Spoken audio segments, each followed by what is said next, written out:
Her brothers treated her like a maid, until a stranger saw and changed her life. Emma was on her knees scrubbing the living room floor when she heard the cruel laughter coming from the hallway. Her 3 older brothers watched as she worked, just as they did every day since her mother had passed. "Look at Cinderella," shouted Tyler, the eldest, as he deliberately threw more dirt onto the freshly cleaned floor. "You missed a spot there, sis." The 8-year-old girl swallowed. Her tears. She had learned that crying only made things worse. With her small hands protected by yellow gloves that were too big for her, Emma picked up the broom and began cleaning again. The blue uniform Mrs. Barbara, her stepmother, had bought especially for her, clearly marked her place in that house. Ethan, the middle brother, approached, swinging a toy car. "Hey, little maid, when you're done there, my room's a mess. And don't forget to wash my soccer jersey." But Mrs. Barbara said I could rest a bit after lunch today," Emma tried to argue in her faint voice. "Mrs. Barbara?" Nathan, the youngest of the boys, laughed loudly. "She's our mom, not yours. You're just the kid our dad had with that other woman. You shouldn't even be living here." It was at that moment a man stopped at the slightly open door. Michael Thompson had just moved into the house next door and had come to introduce himself to the neighbors. What he saw through that gap left him frozen. A small child dressed like a maid being humiliated by 3 older boys. "Hurry up with that." Tyler kicked the water bucket, spilling it all over the floor. "Oops, now you'll have to do it all over again." The 3 boys ran off laughing, leaving Emma alone with the new mess. The girl sat on the wet floor, hugging the broom. This was how every day had been since her father, Robert, had married Barbara 3 years ago. Michael knocked gently on the door. Emma looked up, startled, her face streaked with tears she hadn't even realized had fallen. "Excuse me, is the lady of the house home?" he asked kindly. "Mrs. Barbara, and she's out. She went to the salon," Emma replied, quickly standing up and trying to look busy. "Do you want to leave a message?" No, I'm Michael. I just moved in next door. And you, what's your name?" "Emma, sir." "How old are you, Emma?" "8, sir." Michael took a closer look at the situation. The girl was clearly exhausted, her small hands trembling as they held the heavy broom. Dear listener, if you're enjoying the story, please take a moment to like and especially subscribe to the channel. It helps us a lot as we're just starting out. Now, continuing, and those boys, are they your brothers? Emma hesitated. Technically they were, but they had never treated her like a sister. "They're Mrs. Barbara's children," she whispered. "I see. And your father?" He travels a lot for work. He's hardly ever home." Michael realized something was very wrong with this situation. An 8-year-old shouldn't be dressed like a maid, doing heavy housework while other children humiliated her. "Emma, do you go to school?" The girl shook her head. "Mrs. Barbara said I don't need to. That I have to learn to take care of a house first." The man felt his blood boil. This was unacceptable. But he knew he couldn't just intervene without understanding the situation better. He needed to act carefully. "Well, it was a pleasure meeting you, Emma. I'll come back another day to talk to your parents, okay?" The girl nodded and went back to cleaning the wet floor. Michael left determined to learn more about that family. Something was deeply wrong, and he wouldn't be able to sleep peacefully knowing a child was being treated like that. That evening, Robert came home after a week of traveling. He was a sales representative and spent more time on the road than at home. Mrs. Barbara greeted him with her usual sugary tone. "Darling, I missed you so much. The boys are dying to see you." Tyler, Ethan, and Nathan rushed to hug their stepfather. Robert had been a good father to them since marrying Mrs. Barbara. Emma watched from the kitchen, where she was preparing dinner under her stepmother's strict supervision. "And Emma?" Robert asked, looking around for his daughter. "She's helping in the kitchen. You know how she likes to keep busy," Mrs. Barbara replied quickly. "Actually, we need to talk about her." "What's wrong?" "Nothing serious, but I think it's time we consider boarding school. A girl needs a proper education, and here at home, well, she doesn't get along too well with the boys." "Boarding school? But Mrs. Barbara, she's only 8 years old. There are excellent boarding schools that accept children her age. It would be better for everyone, especially for her." Emma, listening from the kitchen, felt her heart race. Boarding school would mean being even farther from her father. But maybe Maybe it would be better than continuing to be treated like a servant by her brothers. "Let's talk about this later," Robert said, ending the discussion. "Emma, come here, sweetheart." The girl put down the pot she was stirring and ran to her father. For a few seconds, in his arms, she felt like a normal child. But the moment didn't last. "Emma, the food will burn," Mrs. Barbara shouted from the living room. "Let me handle it," Robert offered. "No need, dear. Emma is used to it. Isn't that right, Emma?" The girl looked at her father, hoping he'd insist, but Robert just kissed her forehead and let her return to the kitchen. It was always like this.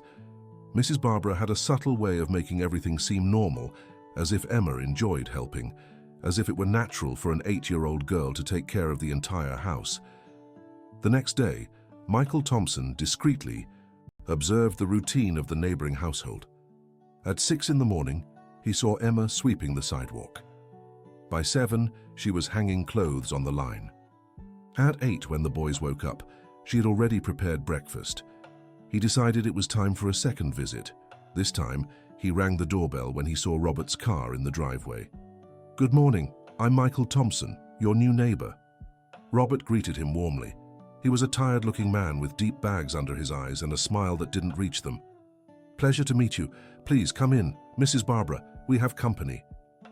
Mrs. Barbara appeared impeccably dressed with a smile Michael immediately recognized as fake. "How wonderful.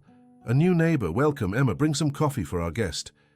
The girl appeared carrying a tray too heavy for her small frame.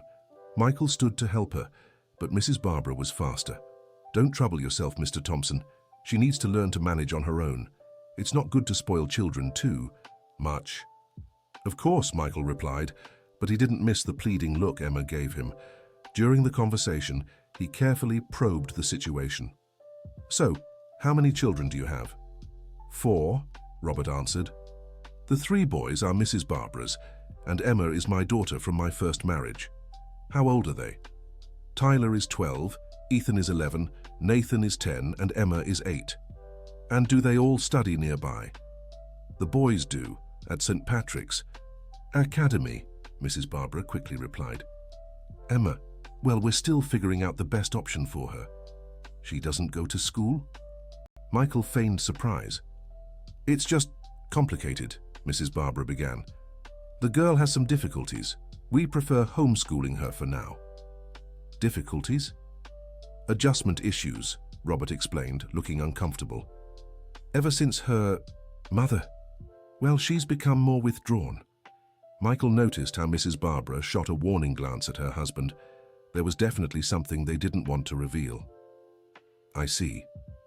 It must be hard for a child. My wife was a child psychologist." He lied strategically. "She always said children who lose their mother early need special attention."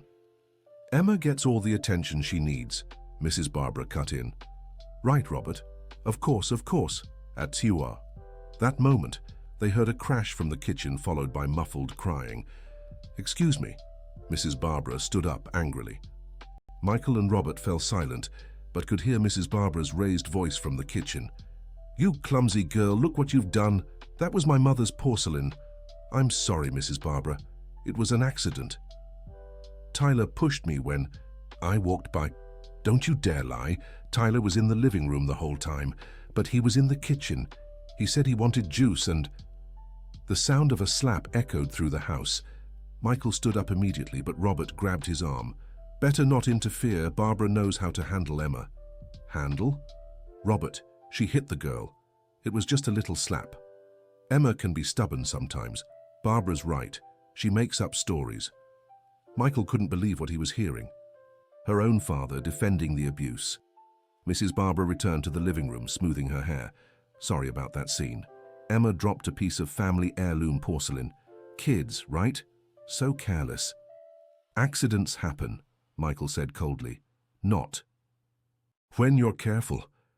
"But Emma, well, let's drop it. More coffee?" Michael declined and soon left. He needed to think about how to help that girl. The problem was worse than he'd imagined. It wasn't just neglect, it was physical and psychological abuse, with her own father's complicity. In the following days, he began documenting everything he saw. He discreetly took photos of Emma working, noted the hours, the types of chores she did. He discovered the girl woke at 5 in the morning and only went to bed after 10 at night, after finishing all the housework. One afternoon, he saw Emma crying in the yard while washing clothes. He approached through the fence separating their houses. "Emma? Are you okay?" The girl startled and quickly wiped her tears. "Yes, sir, just got soap in my eye." "Emma, you know children shouldn't work like this, right?" "I'm not working. I'm helping at home. All kids help at home, but not all. The chores like you do. You clean, cook, wash. It's because I'm the only girl. Mrs. Barbara says girls need to know how to take care of a house. What about school? Don't you miss studying?" Emma's eyes filled with tears again. "I do. I loved studying so much. I could read better than Tyler when I was 6. But Mrs. Barbara says I don't need that anymore." "And your dad? What does he say?" "Dad?" "Dad agrees with everything Mrs. Barbara says. He changed after marrying her." Michael's heart ached. The manipulation was clear. Barbara had convinced Robert it was normal to treat his own daughter like a maid.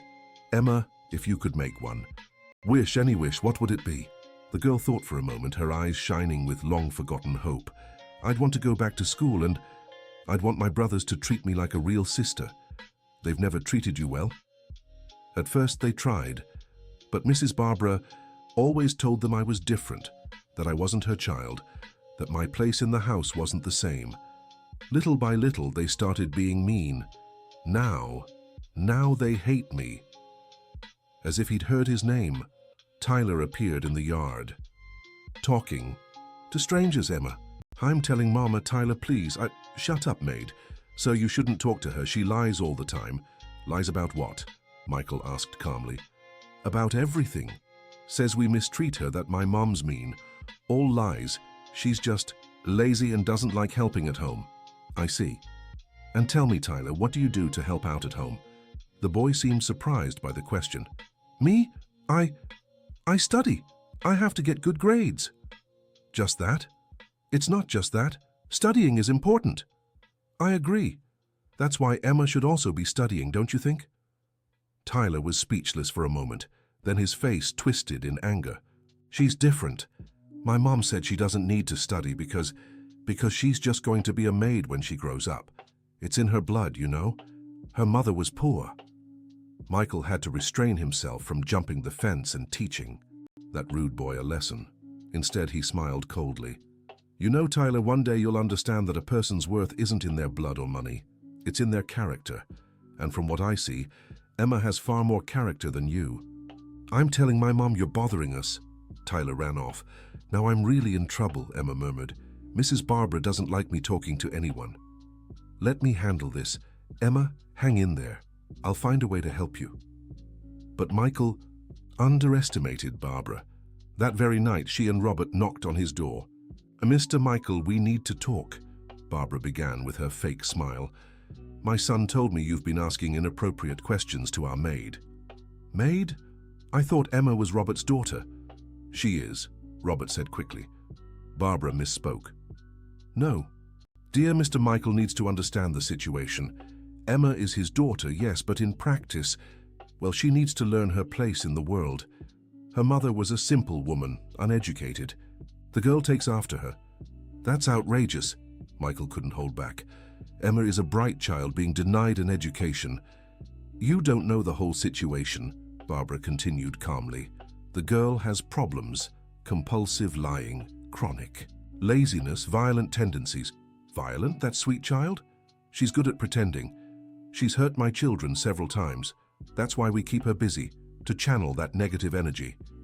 "This is ridiculous," Michael snapped. "Michael," Robert interjected, "I appreciate your concern, but we know our daughter.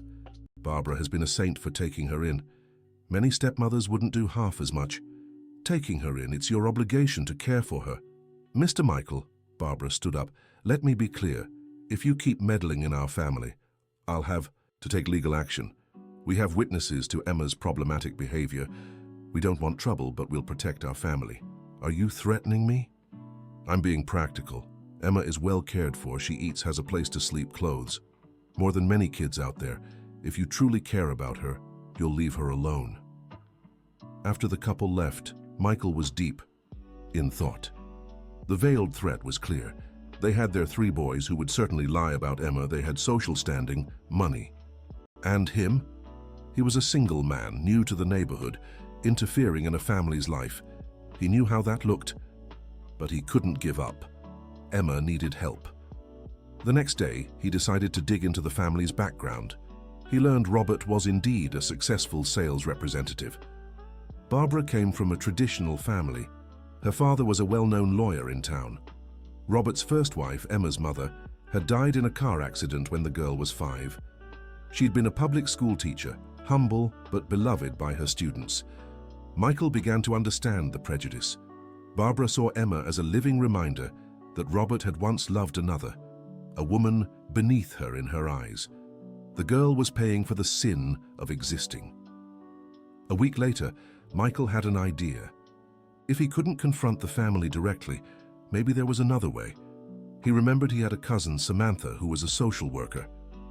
He called her and explained the situation. "Michael, this is really serious. A child being denied. An education and forced to work as a case for Child Protective Services. I know, but I'm afraid of making things worse for her. What if her family sends her away? Or worse? Leave it to me. I'll investigate discreetly. But Michael, if what you're saying is confirmed, we'll have no choice but to intervene officially." Meanwhile, next door, Emma's situation was getting worse. Mrs. Barbara, suspicious that Michael might cause trouble, decided to tighten her grip even more. "Starting today," she announced during dinner, "Emma will sleep in the back room. Her bedroom will be turned into an office for Tyler. But Mrs. Barbara, it's damp in there. And there's no window," Emma protested weakly. "Don't complain. You should be grateful to have a place to sleep. Tyler needs a space to study. He'll be taking college entrance exams in a few years." "Barbara, don't you think?" "This is too much," Robert tried to intervene. "Too much. Robert, your daughter has been filling the neighbor's head with lies. Do you want everyone to think we're monsters? She needs to learn that her actions have consequences." What did she tell him? That we treat her badly, that we don't let her study, as if we don't do everything for her. Robert looked at his daughter, who kept her head down. "Emma, is it true? Have you been speaking badly about us?" I just answered his questions, Dad." "What questions?" "If I went to school, why I was always cleaning." "See?" Barbara snapped. "She makes it sound like she's a slave. Robert, either you do something or I will." "Like what?" "Boarding school. I've already spoken to my father. He knows a great one in Tennessee. Strict, it'll teach her discipline." "Tennessee? But that's so far." "Exactly. Far from the bad influences here." Emma couldn't take it anymore. The tears she'd been holding back for so long began to fall. "Dad, please, I promise I'll be good. I'll work harder. I won't complain ever again. Just don't send me away." Robert's heart ached at his daughter's desperation. For a moment he thought of Jennifer, his first wife. She'd be devastated to see how he was treating their daughter. "Let's think this through calmly," he finally said.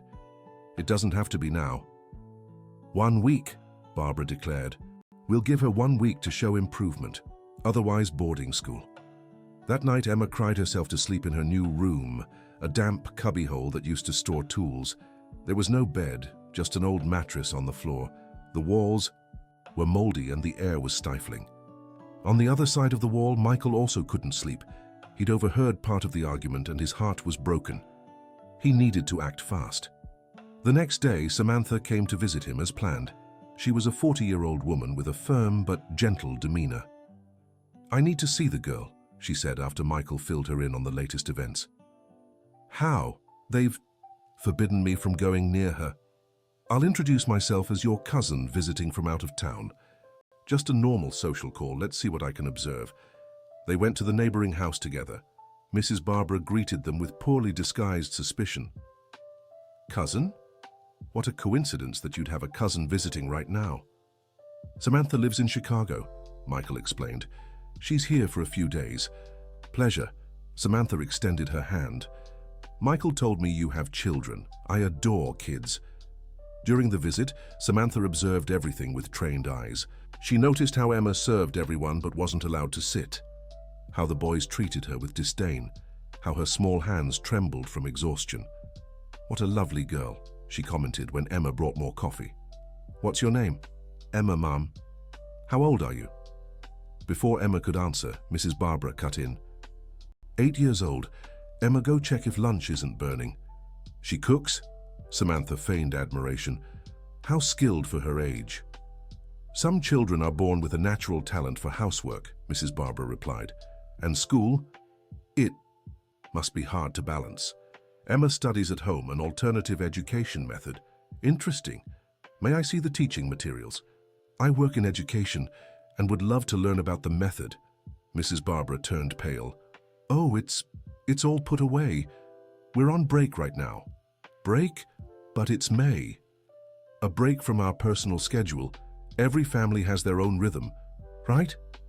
Samantha smiled, but Michael saw the determined glint in her eyes. She had understood everything. Once they left, Samantha was serious. "It's worse than you described. That girl is suffering severe physical and psychological abuse. And the father is complicit. What can we do? I'll prepare a report, but Michael, we need more evidence. Photos, videos, anything that documents the abuse. They've forbidden me from getting close. Then we'll have to get creative." In the following days, Michael documented everything he could from his house. He bought a high-powered zoom camera and filmed Emma working in the yard. The images were shocking. An 8-year-old girl carrying heavy buckets, scrubbing the floor on her knees, washing enormous piles of laundry. But the worst came on a Saturday morning. The boys had decided to play with Emma. "Hey, Maid," Tyler shouted. "Come here." Emma, who was hanging clothes, approached hesitantly. "We made a mess in our room. Go clean it up." When Emma entered the room, she saw the boys had deliberately destroyed everything. Torn papers, broken objects, spilled paint on the floor. "You did this on purpose." "So what?" Ethan laughed. "Your job is to clean, isn't it?" "I'll tell." "Mrs. Barbara." "Go ahead," Nathan challenged. "We'll say you broke everything in a fit of rage. Who do you think she'll believe?" Emma knew it was true. She started cleaning while the boys laughed and threw more things on the floor. Michael filmed it all from his window, his heart tight with anger and helplessness. Dear listener, if you're enjoying the story, don't forget to like and especially subscribe to the channel. It helps us a lot as we're just starting out. Now continuing. But the breaking point came at the end of that week. It was the deadline Mrs. Barbara had given, and Emma had tried her hardest to be perfect. She woke up even earlier, worked even harder, never complained. On Friday night, Mrs. Barbara gathered the family in the living room. "Well, Emma, the week is over, and I must say you haven't shown significant improvement." "But Mrs. Barbara, I did everything you asked. I didn't complain once." "It's not about complaining. It's about your attitude. I still sense your rebellion, your ingratitude." "Barbara," Robert tried to intervene. "She tried. I saw it." "Trying isn't enough, Robert. I've already called the boarding school. They have an opening. We're taking her there Monday." "Monday? But that's too soon." "The sooner the better, before she poisons this household even more." Emma fell to her knees. "Daddy, please, I'm begging you, don't send me away. I promise I'll be better. I'll wake up at 4 in the morning. I'll do everything twice. Daddy?" Robert looked away. He couldn't face his daughter's despair. "It's for your own good, Emma." The girl ran to the back room, sobbing. On the other side of the wall, Michael had heard everything. He couldn't wait any longer. He called Samantha. "They're sending her to boarding school on Monday." "Then we act now. I have enough evidence. I'll contact Child Protective Services immediately." But what neither of them expected was Emma's reaction that night. Desperate at the thought of being sent away, the girl made a drastic decision. She waited until everyone was asleep, grabbed a small backpack with her few belongings, and ran away from home. Michael woke at 3 in the morning to faint, knocking at his door. When he opened the door, he could hardly believe it. Emma was there, trembling from cold and fear. "Mr. Thompson, I'm sorry. I didn't know where else to go. Oh my God." "Emma, come in, come in."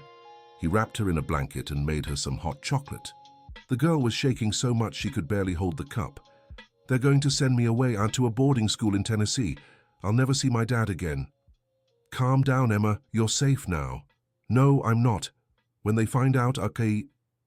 ran away. They'll blame me even more. They'll say I'm nothing but trouble. Michael knew she was right. He had to act fast. He called Samantha, even though it was the middle of the night. She's here with me. She ran away from home. Don't send her back. I'll contact Child Protective Services right now as an emergency. Keep her there until I arrive with the authorities. The next few hours were the longest of Michael's life. Emma fell asleep on the couch, exhausted. He kept watch, fearing that at any moment, Mrs. Barbara and Robert would show up.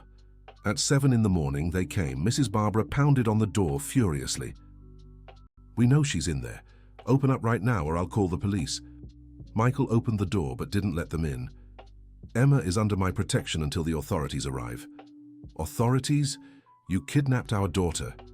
She came here because she was desperate, and you know exactly why. Robert, for the first time, seemed genuinely worried. Is she okay? Can I see her? She's sleeping. And no, you can't see her right now. You bastard, Mrs. Barbara screamed. You'll pay for this. Just then, a Child Protective Services van arrived, along with Samantha and 2 caseworkers. Mrs. Barbara's expression shifted from rage to fear. What is this? Robert, do something. Mrs. Barbara, one of the caseworkers introduced himself. I'm William Parker from Child Protective Services. We've received serious reports of abuse involving the minor Emma Oliveira. Abuse? That's ridiculous. We take great care of her. We have evidence that suggests otherwise. We need to speak with the child. She's a liar. She has psychological problems. If that's the case, it's even more reason for our intervention. Where is the girl? Michael led them to Emma, who woke up frightened at the sight of so many people. You don't have to be afraid, Samantha said gently. We're here to help you. What followed were hours of testimonies, a home inspection, and a review of the evidence Michael had gathered. Emma, though scared at first, slowly began to tell them everything. The forced labor, the humiliation, the punishments, the damp little room. The caseworkers also interviewed the 3 boys separately. Tyler and Ethan lied, saying Emma was treated well, but Nathan, the youngest, perhaps moved by a flicker of conscience, ended up confirming some things. Is it true she cleans the whole house? They asked. Yeah, but Mom says it's for her own good. And you, do you help with chores? No. Mom says we have to study. And Emma doesn't study? No. Mom says she doesn't need to. By noon, the decision was made. Emma would be temporarily removed from the home and placed in state custody until the situation was fully investigated. You can't do this, Mrs. Barbara screamed. She's my husband's child. And that's exactly why he'll be investigated for negligence and complicity in abuse, William replied firmly. Robert finally seemed to snap out of his daze. Wait, I didn't know it was this bad. You didn't know? Samantha stared at him. Your 8-year-old daughter was treated like a maid, didn't go to school, slept in an unhealthy little room, and you didn't know. Barbara said it was what was best for her. And you just accepted that? Without question? She's your daughter. Emma watched everything with a mix of fear and hope. Could it really be that someone was finally standing up for her? Emma will come with us now, William announced. You'll be placed in a temporary shelter while the case is investigated. Shelter? Emma was startled. It's temporary, sweetheart, Samantha explained. A safe place where you'll be well taken care of, and most importantly, you'll go back to school. Emma's eyes lit up. School? Really? Of course. It's your right. As they prepared Emma to leave, Mrs. Barbara approached Michael Thompson, with hatred in her eyes. You destroyed our family. No, ma'am, you did that yourselves when you decided to treat an innocent child like a servant. She'll come back, and when she does, she'll pay for this. She's not coming back to you, not if I have anything to say about it. Emma's departure was dramatic. The girl hugged her father one last time. Daddy, will you visit me? Robert had tears in his eyes. I'll try. Don't even try, Robert. Mrs. Barbara pulled her husband away. She betrayed us. Emma was taken away, staring out the car window as she left the only home she'd ever known. Michael waved at her, silently promising he wouldn't abandon her. The following days were turbulent. The Child Protective Services investigation was thorough.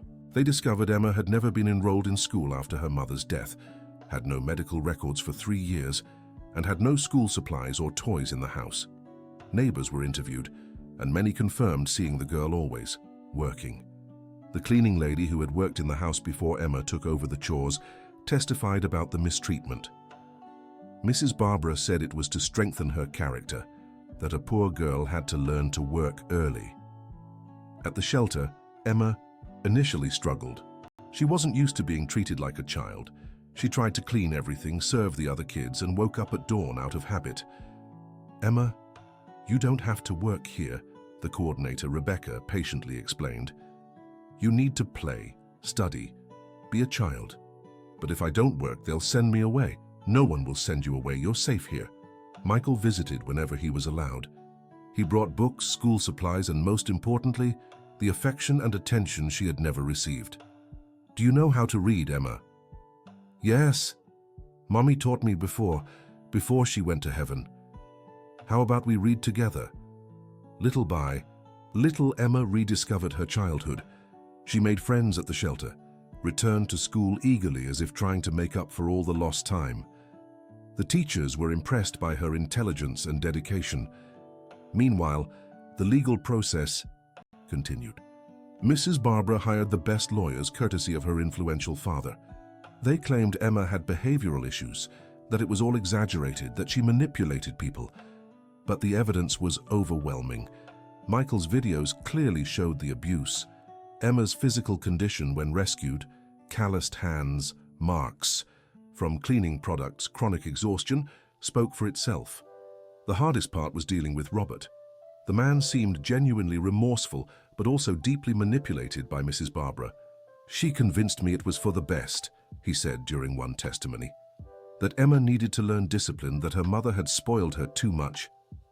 "And you never questioned seeing your 8-year-old daughter doing hard labor?" Barbara said it was normal, that she was raised that way too. "But your wife's family has servants, don't they?" Robert fell silent, perhaps noticing the contradiction for the first time. 3 months passed. Emma thrived at the shelter, though she missed having a real family. Michael continued visiting faithfully, building an ever stronger bond with the girl. One day during a visit, Emma asked him a question that caught him off guard. "Mr. Michael, why do you care so much about me?" Michael thought before answering. "Because you deserve to be cared for, Emma. Every child deserves love, education, and kindness. And because, well, you remind me of someone." "Who?" "My little sister. She died when she was your age. I always wonder what she'd be like if she'd grown up. I think she'd be brave, just like you." Emma held his hand. "I'm so sorry about your sister, but do you think she'd be happy knowing you're taking care of me?" "I'm sure she would." It was in that moment that Michael made a decision that would change both their lives. He sought out Samantha after the visit. "I want to file for custody of Emma." "Michael, are you sure? It's a huge responsibility. I've never been more certain of anything in my life. She needs a family and I need her too. It won't be easy. You're a single man. People will question your intentions. Let them. My intentions are as pure as they come. I want to give her the home she deserves." The custody process began. Michael had to undergo psychological evaluations, home visits, and provide proof of income and good character, all while the case against Mrs. Barbara and Robert continued. Mrs. Barbara's reaction to the custody request was explosive. "A stranger wants to steal our daughter," she shouted to anyone who would listen. "This is outrageous." But her words fell on deaf ears. By then, the whole neighborhood knew the truth. Many blamed themselves for not acting sooner. "I always thought something was off," one neighbor confessed. "But Mrs. Barbara is so convincing. She made it seem normal." The trial was set. Mrs. Barbara was charged with abuse, child labor, and depriving a child of education. Robert was charged with neglect and failure to act. On the day of the trial, Emma had to testify. It was hard for her, but Michael was there offering silent support. "Emma, can you tell us what your daily life was like in that house?" the prosecutor asked gently. With a shaky but determined voice, Emma told them everything. How she woke before sunrise, how her hands bled from scrubbing, how she was humiliated every day, how she begged to go to school and was denied. And why didn't you ever tell anyone before?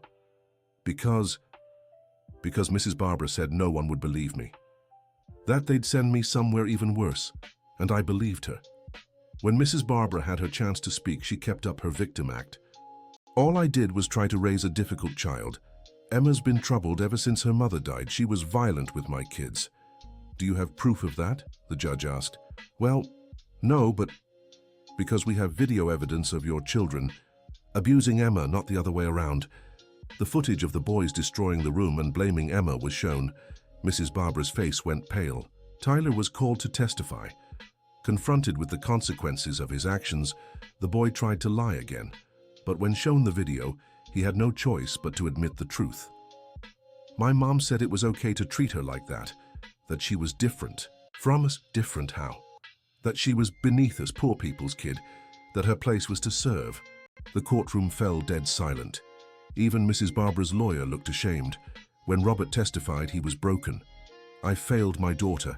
I let grief for my wife blind me. When Mrs. Barbara showed up, offering to take care of Emma, I wanted to believe it was for the best. But deep down I knew, and I did nothing. Do you have anything to say to Emma? Robert looked at his daughter, tears streaming down his face. Forgive me, sweetheart. I know I don't deserve it, but please, your mother would be so ashamed of me. Emma cried too, but didn't answer. The wound was too deep for words just then. The verdict came 2 weeks later. Mrs. Barbara was sentenced to 2 years in prison, with the possibility of parole after 1. She lost temporary custody of her own children, who were placed in their paternal grandfather's care. Robert was sentenced to community service and lost parental rights over Emma. He was ordered to pay child support for his daughter and undergo psychological counseling. But the best news came right after. Michael's custody request was approved. You've demonstrated genuine care and concern for the child's well-being, the judge declared. Emma clearly trusts you and shares the emotional bond needed to recover from the trauma she's endured. When Michael shared the news with Emma, the girl threw herself into his arms, crying with joy. Can I really live with you? For real? For real. Forever if you want. And can I go to school and I won't have to clean the whole house? You'll get to be a child, Emma, that's all. The transition wasn't easy. Emma had nightmares, waking up in a panic thinking she was late for chores. Sometimes out of habit she'd start cleaning something, and Michael would gently remind her it wasn't her responsibility. Old habits, she'd say, embarrassed. Don't be ashamed, you survived however you could, now it's time to really live. Michael enrolled Emma in a good school. On her first day, she was so nervous she almost threw up. What if the other kids don't like me? What if I can't keep up? You're one of the smartest kids I know, you'll do just fine.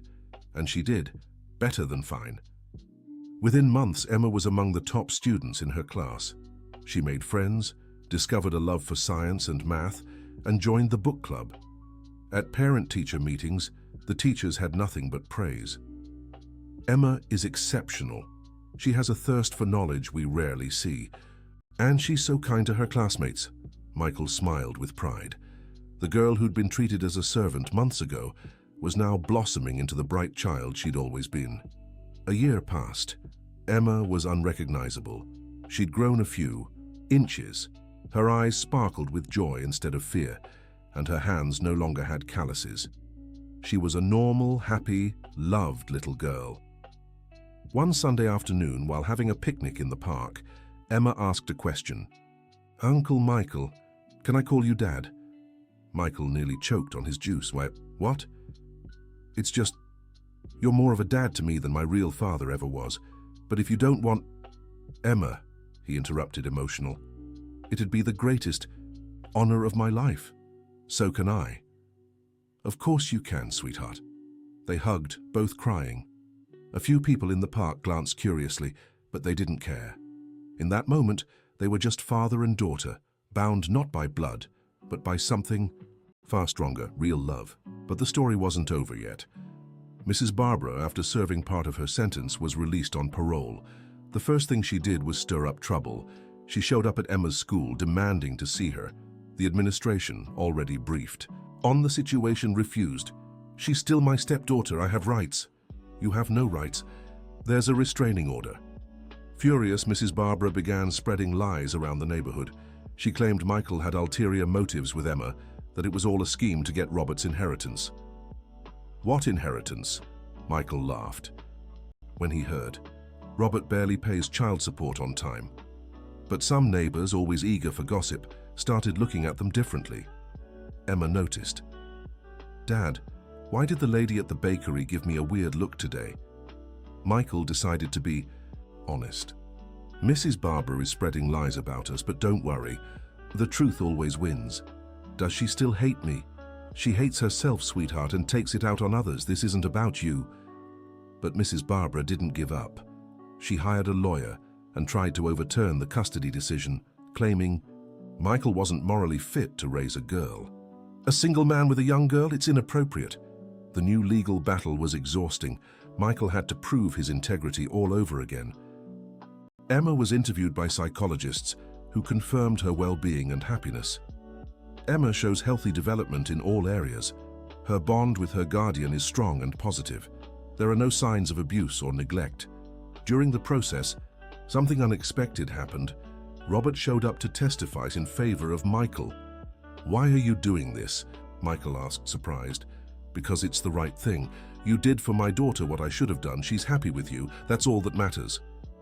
What about Mrs. Barbara? We're done. I finally opened my eyes to who she really is. I'm trying to rebuild my life to become a better man. Maybe one day Emma can forgive me. In court, Robert's testimony was crucial. Michael saved my daughter. While I was weak and absent, he was brave. Emma couldn't be in better hands. Mrs. Barbara was furious. You're betraying our family. No, Barbara. You destroyed our family the moment you decided to treat an innocent child like a slave. The judge was quick in his decision. There is absolutely no evidence to support Mrs. Barbara's claims. On the contrary, all evidence shows that Emma is thriving under Mr. Thompson's care. Case dismissed. Mrs. Barbara left the courtroom defeated but still spewing venom. This isn't over. But it was. Without the support of her lawyer father, who finally realized what kind of person his daughter was, without Robert, without credibility, Mrs. Barbara had no power left. She moved to another city, taking her children, who would now have to learn to live without someone to serve them.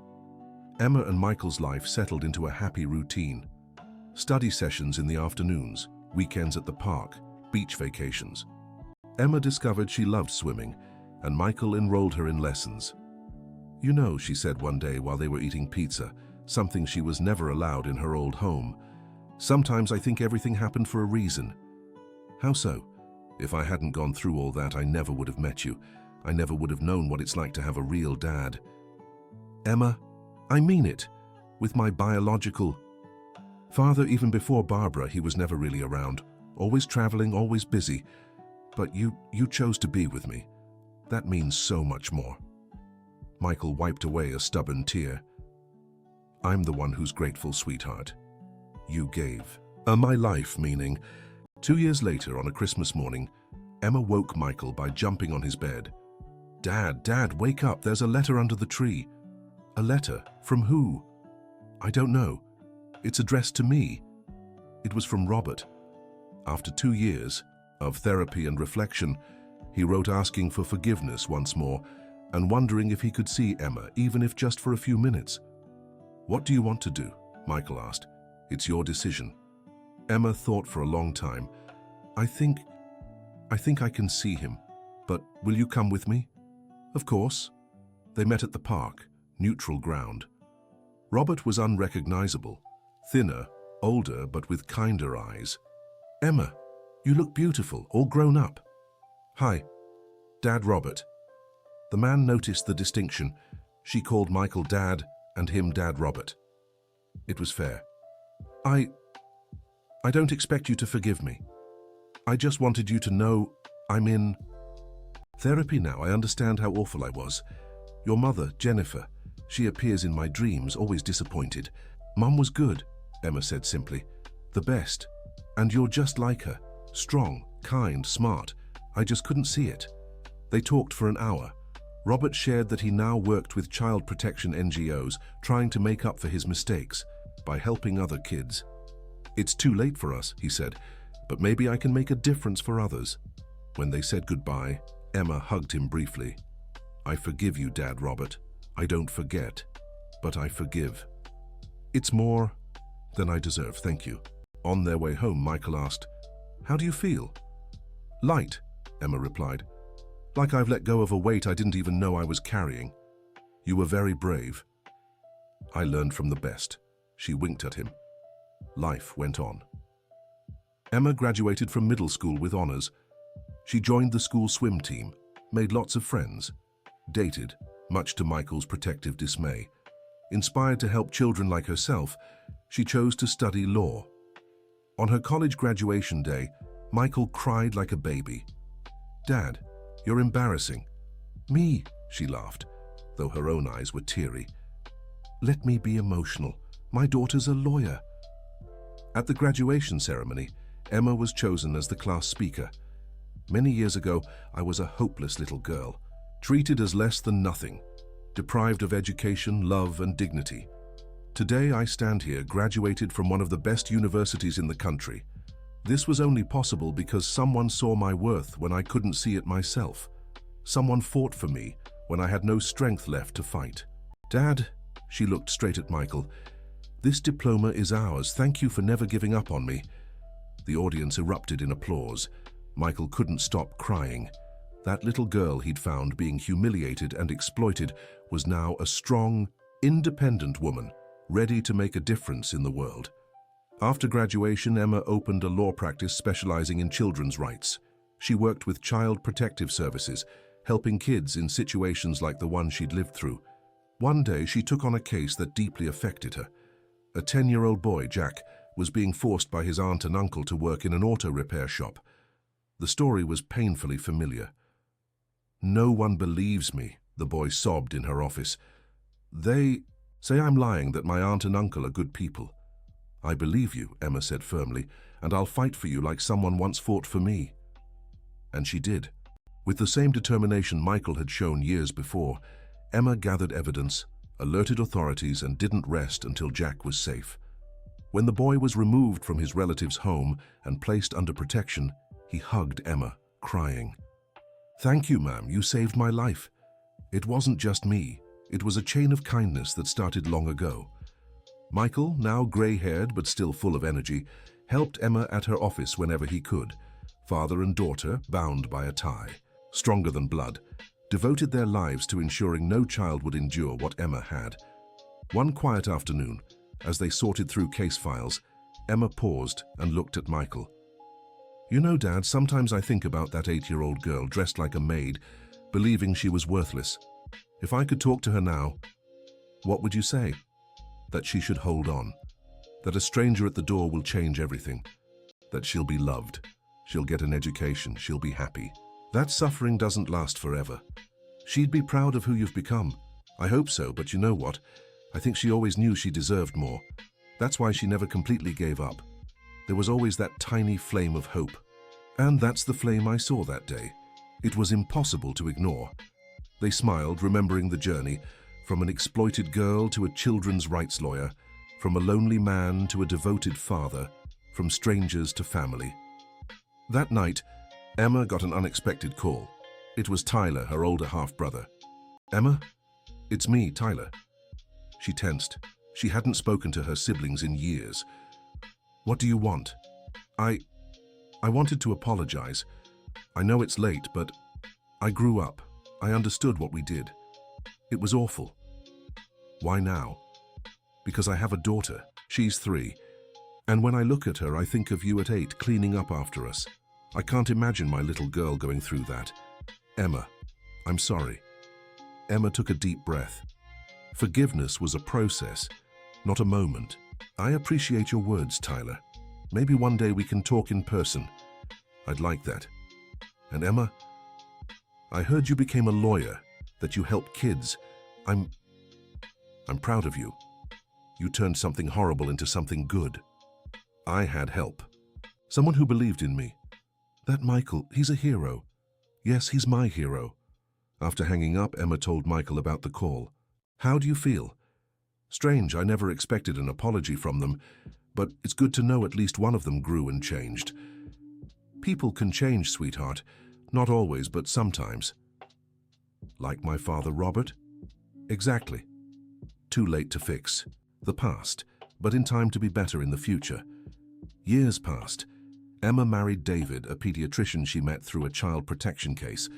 Michael gained 2 beautiful grandchildren, who called him Grandpa and filled his life with even more joy. At a Sunday family lunch, with the house full of laughter and love, Emma raised a toast. To real family. The one we choose, the one we fight to build, based on love, not blood. To my dad, she looked at Michael, who showed me what unconditional love is. To my children, who will have the childhood every kid deserves, and to all the children out there still waiting for their savior, may they never lose hope. Amen. Everyone cheered. Michael, as emotional as ever, hugged his daughter. "Remember when you asked me why I cared?" "I do. Thank goodness I did. Look what we built. A real family. The best family in the world." And it was. A family born not from obligation but from choice, not from blood but from love. A family that proved sometimes a stranger at the door can truly change everything. Mrs. Barbara, somewhere far away, lived a bitter and lonely life. Her now-grown children kept minimal contact, with no maid to exploit, no husband to fund her lifestyle. She learned too late the price of cruelty. Robert continued his work with NGOs, trying every day to make up for the harm he allowed. He never remarried. Emma was his only child, and he lost her through his own cowardice. But he found purpose in protecting other children, in being the voice he wasn't for his own daughter. And Emma? She became one of the state's most respected child rights attorneys. Her small firm now employed 10 lawyers, all dedicated to the same cause. She gave talks at schools, warning about signs of child abuse. She wrote a book about her experience, with all profits going to child protection organizations. But at the end of the day, when she took off her lawyer's suit, she was just Emma, Michael's daughter, Olivia and Ryan's mother, David's wife, a woman who turned trauma into purpose, pain into strength, abandonment into belonging. On a rainy night, much like the one she fled home years ago, Emma got an urgent call. A 7-year-old girl had run away and was at the police station, refusing to go back, claiming abuse. Emma went immediately. When she saw the girl, her heart clenched. Calloused hands, frightened eyes, worn-out clothes. It was like looking at her younger self. "Hi, sweetheart. My name is Emma. I'm here to help you." "No one can help me," the girl whispered. "They'll send me back." "No, they won't." "Know why? Because I won't let them. When I was your age, I thought no one could help me either. But someone did, and now it's my turn to help you." The girl looked into Emma's eyes and saw truth, understanding, hope. "Promise?" "I promise. You're safe now." As she filled out the emergency custody paperwork, Emma smiled softly. The cycle continued. One child at a time, one life at a time, the chain of kindness Michael started kept transforming destinies. That night, returning home, she found Michael reading to his grandkids. He looked up, saw her expression, and knew. Another tough case? A little girl, 7 years old. Story like mine. Will you be able to help her? I will. I learned from the best, remember? Michael smiled proudly. His daughter had become the savior he once was, the stranger at the door who changes lives. And so in a house full of love, laughter, and bedtime stories, an unlikely yet perfect family ended another day. A family that proved true love knows no barriers, that kindness can alter destinies, and that sometimes, just sometimes, happy endings do exist. Because in the end, that's what happened when a stranger saw a girl being mistreated and decided to act. He didn't just change one life, but created a ripple of change that would continue for generations. Emma fell asleep that night, thinking of the girl she would help, of all the children she had already helped, and all those she would help yet. She thought of Michael, her chosen father, her hero, her savior. and she smiled, grateful for every hard moment that had brought her there. Because sometimes you must walk through the deepest darkness to recognize and cherish the light. And Emma didn't just find her light, she became a light for others. Dear listener, if you're enjoying the story, please take a moment to like, and especially subscribe to the channel. It helps us a lot as we're just starting out. Now continuing, the next morning, Emma woke to a message on her phone. It was from the social worker handling the case of the girl from the night before. Dr. Emma, the girl had a peaceful night. This morning she asked if the lady who promised would come see her. She said she trusts you because your eyes are sad but kind, just like hers. Emma wiped away a tear. How many times had Michael cried for her in those early days? How many sleepless nights had he spent wondering if he was doing the right thing? During breakfast, Olivia, her 10-year-old daughter, asked an unexpected question. "Mom, why do you always cry when you help kids at work?" David and Michael exchanged glances, waiting to see how Emma would respond. "Because, sweetheart, every child I help reminds me that someone once helped me too. Grandpa Michael saved me when I was younger than you." "Saved you how?" Emma looked at Michael, silently asking for permission. He nodded. It was time for Olivia to hear the full story. "Sit here, honey, I'll tell you a story. The story of a girl who was treated like a servant by her own siblings." Olivia listened wide-eyed. Ryan, 8 years old, stopped playing to listen too. As Emma told her story, adapted for their age, the children inched closer to the adults. "So Grandpa was the stranger who saved you?" Ryan asked in awe. "Exactly, Grandpa was my hero." "Wow, Grandpa's like a superhero." Michael laughed, moved. "I'm no superhero. I just did what any decent person would do."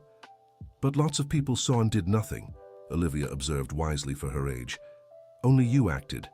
That's what makes you a hero." "Mom," Ryan tugged Emma's sleeve, "is that why you always teach us? To be kind to everyone at school? So we won't be like those mean kids?" "Exactly, sweetheart. Kindness and respect for everyone, always." "I promise I'll never treat anyone badly," Olivia declared solemnly. "And if I see someone being mistreated, I'll tell a trusted adult." "Me too," Ryan agreed. David squeezed Emma's hand under the table. He had known the full story for years, but seeing her share it with their children was powerful. Later at the office, Emma prepared the legal strategy for the girl's case, now identified as Lily. The situation was complex. The parents claimed she was difficult and a liar, just as Mrs. Barbara had once done. "Dr. Emma?" her secretary interrupted. "There's a woman here to see you. She says it's urgent." "Send her in." To her surprise, a well-dressed woman in her 60s entered, her eyes weary but her posture composed. "Dr. Emma, my name is Margaret Wilson. I was a teacher at the school where you should have studied. I remember when your mother enrolled. Before the accident, Emma was paralyzed. She rarely met people who knew her biological mother. Did you know my mother? Jennifer was my friend. When she died, I tried to check on you, but your father said everything was fine, that his new wife was taking good care of you. I should have insisted more."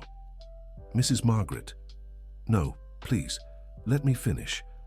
I followed your story in the newspapers when the case came to light. I've lived with this guilt ever since. I should have noticed when you disappeared from school. I should have investigated. Jennifer trusted me, and I failed her. It's not your fault." Mrs. Barbara was very convincing. "Maybe, but I came here today because I read about your work, and I want to help. I'm retired, I have time and resources. If you'll allow me, I'd like to volunteer at your organization. It's the least I can do to honor Jennifer's memory." Emma felt her eyes well up. Another person moved by her story, wanting to make a difference. "It would be an honor to have your help, Mrs. Margaret. And could you tell me about my mother? I have so few memories." The two spent the afternoon talking.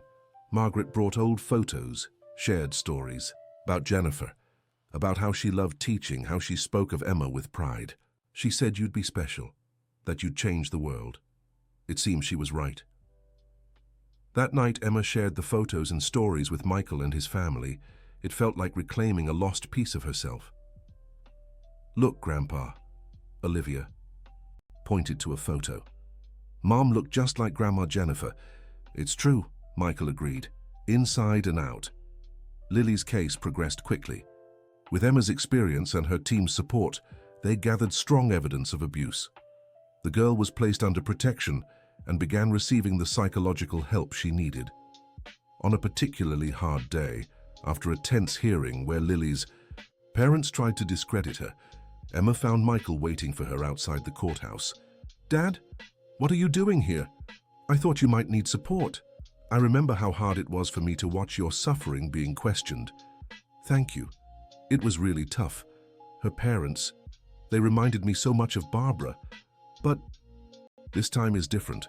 This time the child has you on her side from the start. I hope I'm enough. You're more than enough.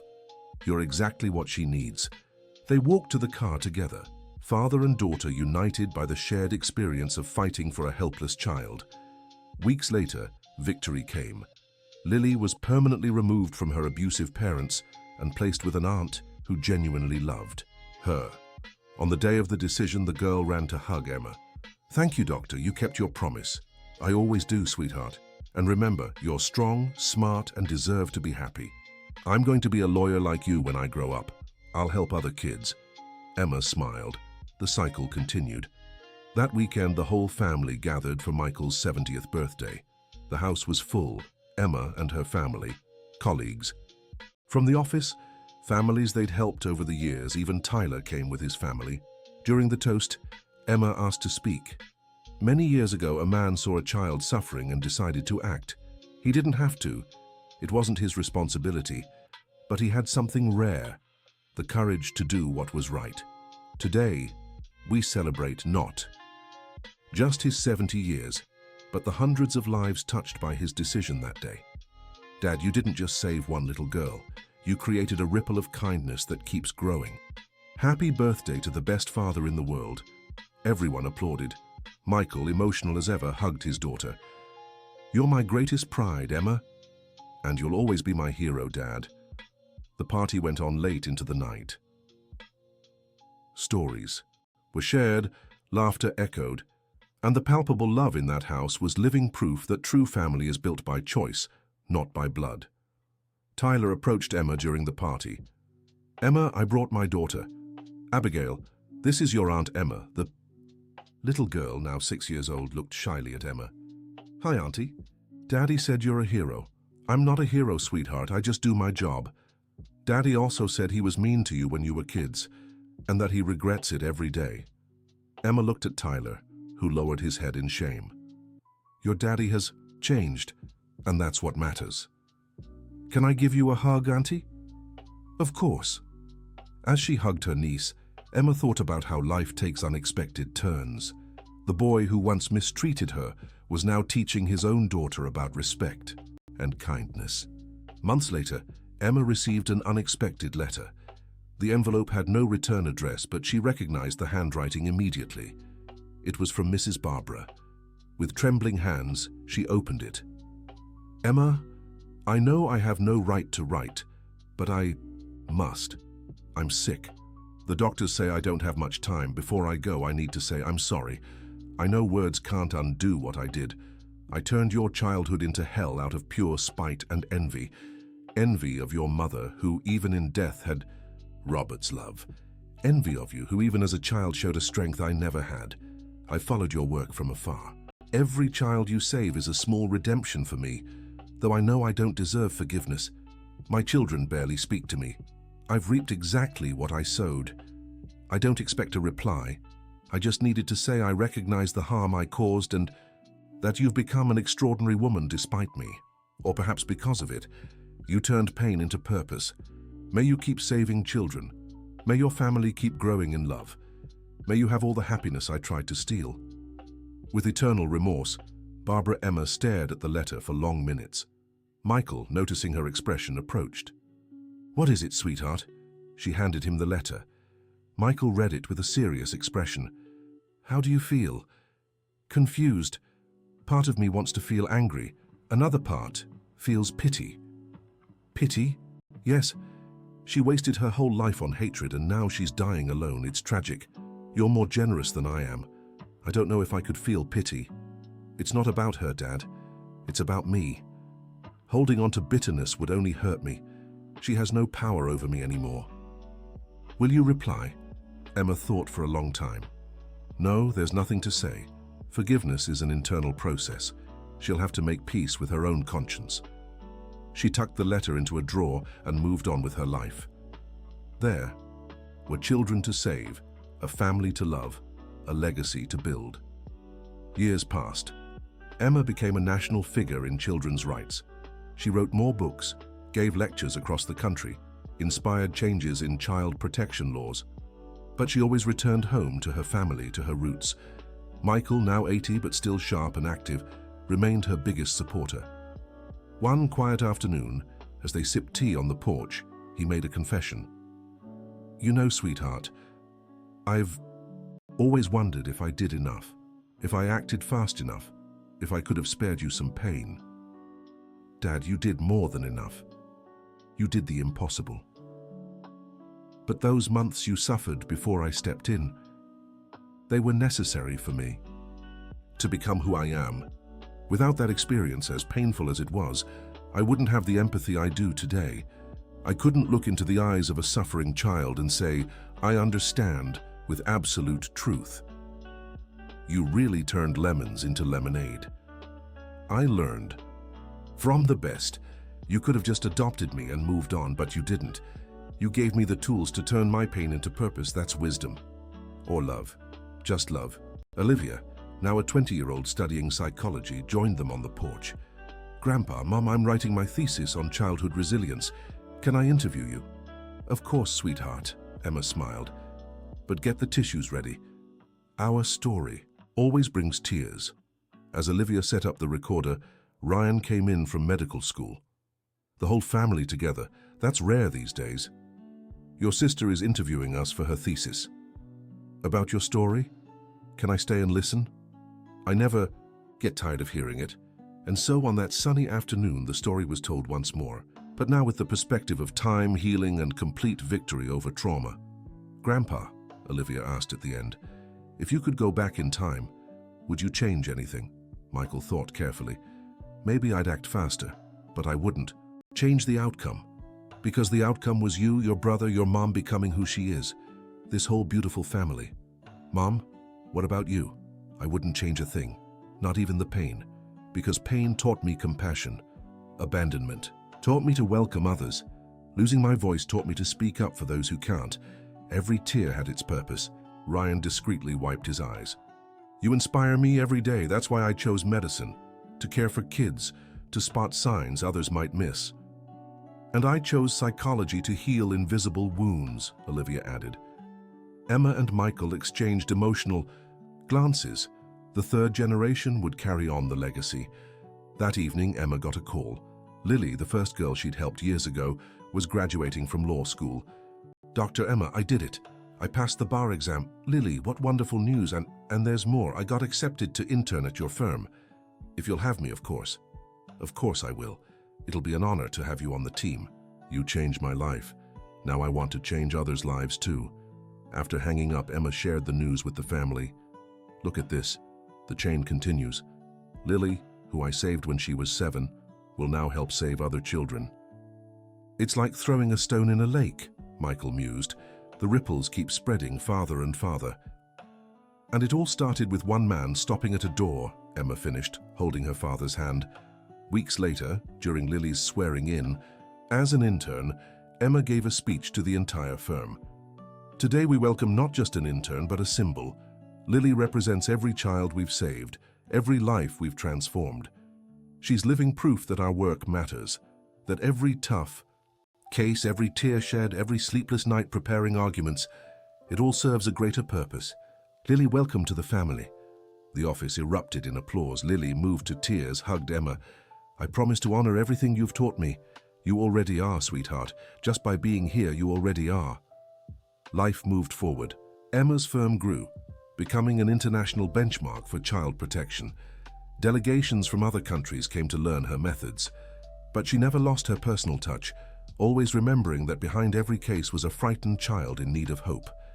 Michael stayed closely involved, even as age began taking its toll. At 85, during a routine checkup, he received difficult news. "It's cancer," the doctor said gently. "Early stage, but at your age..." Emma held her father's hand, her world tilting. "What are the options, doctor?" As they discussed treatments, Michael remained calm. "I'm not afraid," he said afterward. "I've lived more than I deserved. I've watched you grow, seen my grandchildren, witnessed goodness multiply. I'm at peace." "Don't talk like that, Dad. We'll fight." "Of course we will, but with serenity, no despair." The treatment was hard, but the family drew even closer. They organized shifts so Michael was never alone. His hospital room became a gathering place, always filled with love and stories. On a particularly difficult afternoon after a chemotherapy session, Michael asked to speak with Emma alone. "Sweetheart, I need to tell you some things." "Dad, no. Let me speak. You were the greatest gift of my life. When I lost my sister, I thought I'd never feel whole again. But you filled that void and created a universe of love where there was once pain. Dad, don't cry. Smile. Because we have a beautiful story. How many fathers and daughters can say they chose each other, that they built a family from scratch? We're blessed. I'm the blessed one to have you. Promise me you'll keep going, that you'll keep saving children, spreading love, being a light." "I promise, Dad, always." Miraculously, Michael responded well to treatment. The cancer went into remission, giving the family more precious years together. On his 90th birthday, the hall was packed. Entire families touched by his courage came to celebrate. Children, now grown, who had been saved, inspired by his story. It was a celebration not just of a life, but of a legacy. Emma prepared a special surprise, a video with testimonials from all the children, now adults, who had been helped over the years. "Mr. Thompson, you may not know me, but you saved my life. When Dr. Emma helped me, she said she learned from you. Your courage in helping Emma inspired my mother to adopt me when I was in a similar situation. Because of your example, I now work with Child Protective Services." Testimonial after testimonial, tears streamed down the faces of everyone present. Michael, overcome with emotion, could only whisper, "I only helped one girl." "No, Dad," Emma corrected him. "You changed the world, one child at a time." The celebration lasted well into the night, a tribute to love, courage, and the transformative power of kindness. 2 years later, on a quiet spring morning, Michael passed peacefully in his sleep. Emma found him with a serene smile, as if he'd had the sweetest dream. The funeral was a celebration of life. Hundreds attended, entire families who existed because of his courage. The mayor declared an official day of mourning. Schools paid tribute. The legacy of a man who simply did what was right echoed everywhere. In her eulogy, Emma captured the essence of her father. Michael Thompson wasn't rich or powerful in the traditional sense, but he possessed the greatest wealth of all, the courage to act when others stood by. He taught me that family isn't about blood, it's about choice. That love isn't about obligation, it's about devotion. That one person can make a difference. Today we don't mourn a loss, we celebrate a life well lived. Dad, your mission is complete. Now it's our turn to carry on. After the funeral, the family gathered to read the will. Michael had left no material possessions, but letters for each of them. For Olivia, "Keep healing souls. The world needs your kindness." For Ryan, "Save lives with your hands, but never forget to touch hearts." For David, "Thank you for loving my daughter and continuing our family." For Emma, the letter was longer. "My dearest daughter, if you're reading this, my earthly journey is over. But our story lives on in every child you save, in every life you touch. Remember when you asked why I cared? The full truth is, I saw in you the chance to make a difference, to turn pain into love, and you surpassed every expectation. Don't cry for me, smile for us, for what we built, for the love we multiplied, for the generations to come. Keep being the light you are, keep saving the innocent, keep proving that love conquers hate always, with eternal love, your father by choice and honor." Emma pressed the letter to her chest, tears of longing and gratitude mingling. Life went on as it always does. The law firm created the Michael Thompson Award for people who demonstrated exceptional courage in protecting children. The house where Emma suffered was purchased and turned into a shelter for at-risk children. Lily, now a full-fledged lawyer, became a partner at the firm. The new generation took on the mission with the same fervor. One afternoon, 5 years after Michael's passing, Emma received an unexpected visit. A young man in his early 20s asked to speak with her privately. "Attorney Emma, my name is Brandon. You don't know me, but my father is Robert, your biological father." Emma was stunned. She didn't know Robert had another child. "Brandon, I didn't know he remarried 10 years ago, had me, but he passed away last year. Before he died, he told me everything about you, about what happened, made me promise I'd come meet you." "And why did it take a year?" "Because I was ashamed of what my father did, of what you went through, but also because I need your help. My mother died in childbirth. I was raised by my father and, well, he tried to be better with me, but he carried so much guilt that he ended up being absent in another way. Now I found out I have an 8-year-old sister. My mother had her with another man before she died. She's in a shelter and you want to adopt her," Emma finished. "Yes, but I know nothing about raising kids. And when I heard about your work, I thought, maybe you could guide me?" Emma studied the young man. She saw traces of Robert, but also a kindness in his eyes that his father had lost for years.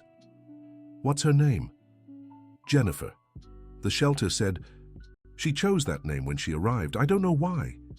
Emma felt a chill. Jennifer like her mother. "I'll help you, Brandon, and more. I'll personally oversee the process." The young man's eyes filled with tears. "Thank you. I want to do things differently. I want to be the family she deserves." "Then you're already on the right path." The adoption process was complex, but with Emma's guidance, Brandon proved capable. The day he brought Jennifer home, Emma was there. The girl, shy and scared, hid behind her brother. Emma knelt to her level. "Hi, Jennifer, I'm your Aunt Emma." "Aunt?" "Yes, Brandon is my brother, so I'm your aunt. And you know what? When I was your age, I was scared too. But I found good people who took care of me. Now you've found them too." The girl looked from Brandon to Emma, something calming in her eyes. "You won't send me away?" "Never," Brandon promised. "Your family forever." In the following months, Emma closely followed their adjustment. Brandon turned out to be a devoted guardian, giving Jennifer the same care Michael had given Emma. The cycle closed poetically. On Jennifer's first Children's Day in her new home, they threw a party.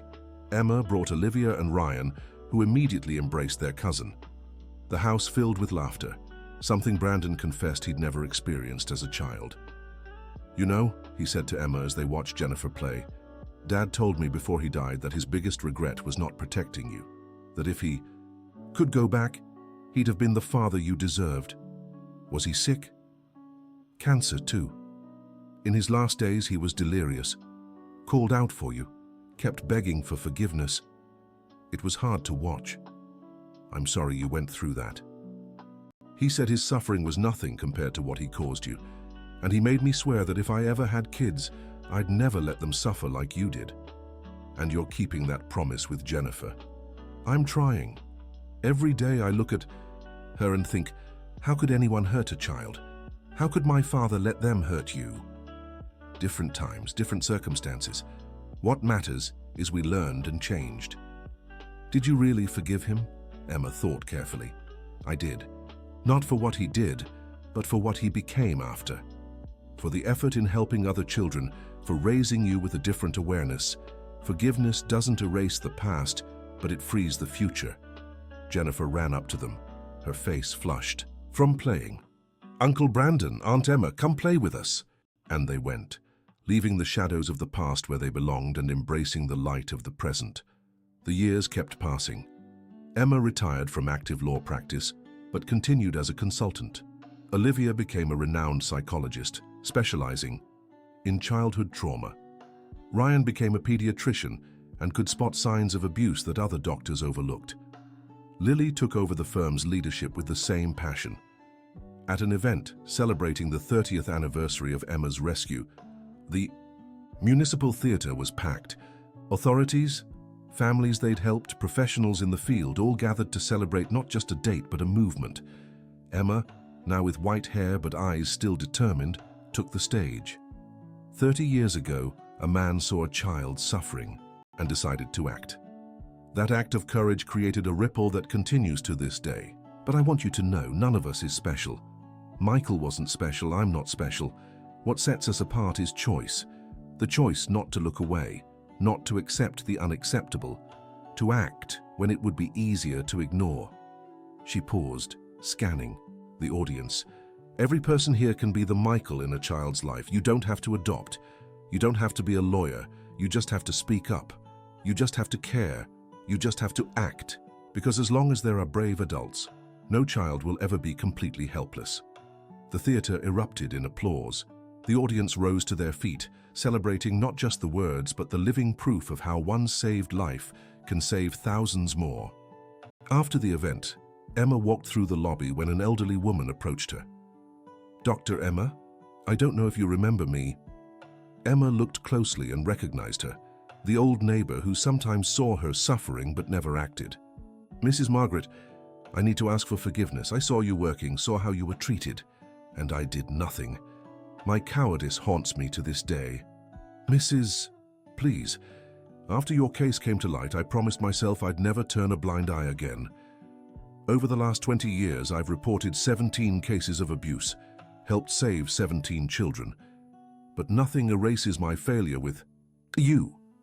Emma held the woman's hands. "Then my suffering wasn't in vain. It brought awareness, change, action. You've redeemed yourself 17 times, you're forgiven." The two embraced, tears washing away old guilt. That night at home, Emma lit a candle in front of Michael's portrait. "We did it, Dad. We turned pain into purpose, fear into courage, one scared girl into thousands of saved children. Thank you for stopping at that door. Thank you for caring. Thank you for choosing me."